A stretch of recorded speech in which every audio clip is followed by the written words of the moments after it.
Alright, I recently gave y'all two options and you guys gave me a solid answer. In today's video, we'll take a look at the cameras used for this channel. So let's get started.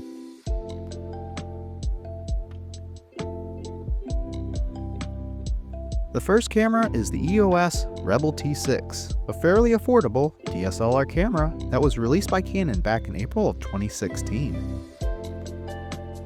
This camera is built with an 18 megapixel APS-C sensor, which features integrated optical image stabilization. The T6 is also capable of shooting in resolutions as high as Full HD 30 frames per second, as well as 60 frames per second, but only in 720. Usually paired up with this camera is Canon's EFS 55-250mm zoom lens, which in fact also has image stabilization that can be activated by a switch on the left side. After using the T6 for over 5 years as a Railfan now, I've only noticed two weaknesses that this camera has. The first weakness is in fact the battery. This camera takes Canon's LP-E10 type batteries, which only have a 1.5 hour lifespan on a full charge. See, it's almost already dead already. The second weakness is no external microphone options. In my opinion, this is a brutal setback as there's no way of attaching a mic windscreen for those rather blustery days. Overall though, I'd call this a good camera, being that it's user-friendly, along with being pretty durable when I make clumsy decisions.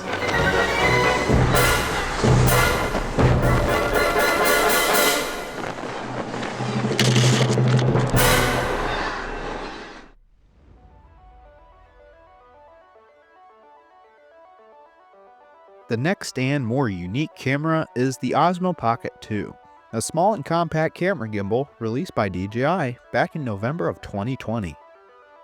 The Pocket 2 is equipped with a 1/1.7 inch CMOS sensor, which is capable of recording in resolutions as high as 4K 60, as well as yielding 64 megapixel photos. What stands out the most though is its 3-axis motorized gimbal stabilization. This feature allows for steady shots and, in my opinion, is what makes it a great camera to explore model railroad.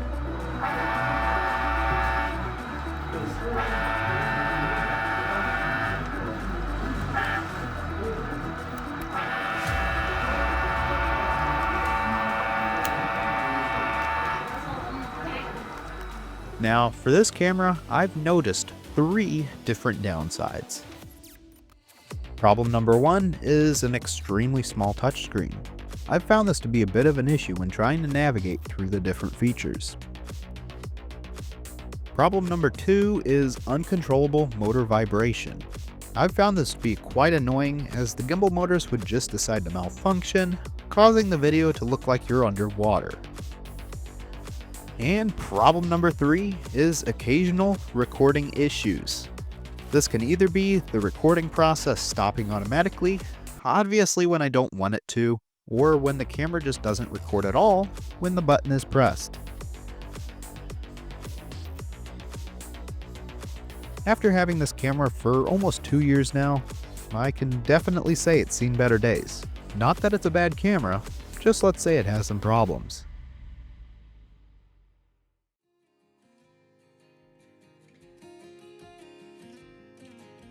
And the third and final camera is the Air 2S, a foldable, lightweight camera drone that was released by DJI back in 2021. The camera on this drone is capable of recording in resolutions as high as 5.4K at 30 frames per second. For its overall flight time under normal conditions, I've found this drone being capable of doing 25 minutes per charge.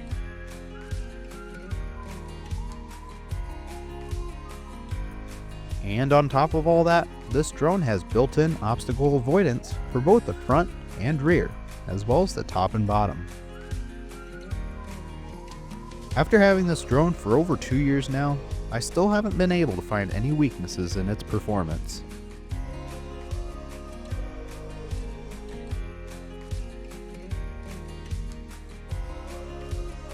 Now, other than the cameras just mentioned, I guess we can briefly talk about the tripod used.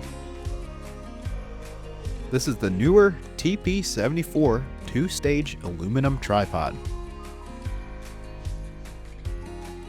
This tripod features an adjustable fluid head setup, perfect for smooth pans and steady shots.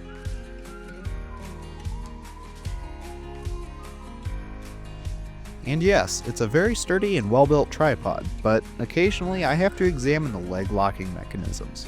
Unfortunately, the screws that hold it together can become quite loose over time, so I just make sure to periodically check them before spending a day trackside. I hope you all enjoyed taking a look inside my camera bag. I do want to mention that the information I just gave you in this video are my personal opinions. If any of you are interested in the equipment mentioned in this video, I'd highly recommend that you do some in-depth research before you hit that add to cart button. Hey, if you enjoyed this video, don't forget to smash that like button, and if you want to see more train related content like this, hit that subscribe button. Thanks for watching, and until next time, this is where the iron wheels roll at Iron Wheel Productions.